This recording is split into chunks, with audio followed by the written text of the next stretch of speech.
જય માતાજી મિત્રો, સ્વાગત છે તમારા એક નવા બ્લોગમાં।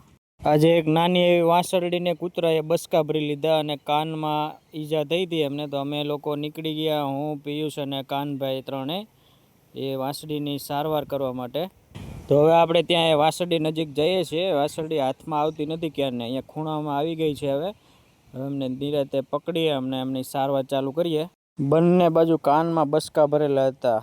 વાગેલા ઘાવને પહેલાં વ્યવસ્થિત બીટાડીનથી સાફ કર્યું। પિયુષભાઈ હાથ ફેરવે છે અને શાંતિથી વાસરડું ઊભું છે।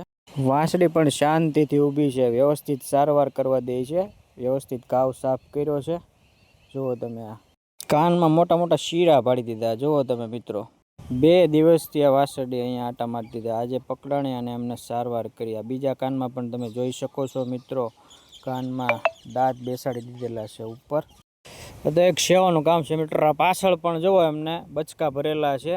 પિયુષ હાથ ફેરવે છે અને હું ધીમે ધીમે હળવા હાથે પોવિડન ટ્યુબ લગાવું છું ઘાવ ઉપર, જેથી કરીને એને ઘાવમાં રૂજ આવી જાય અને રાહત થાય। તમારી આજુબાજુ પણ આવા પ્રાણીઓને કંઈ ઈજા હોય તો મિત્રો એની સેવા કરજો અને એની સારવાર કરજો। આ જો પાછળ પણ વાગેલું છે, ત્યાં પણ લગાવી દીધું। બોલી ના શકે એવા જીવનો આજે સેવા કરવાનો લાભ મળ્યો। જય ગૌ માતા।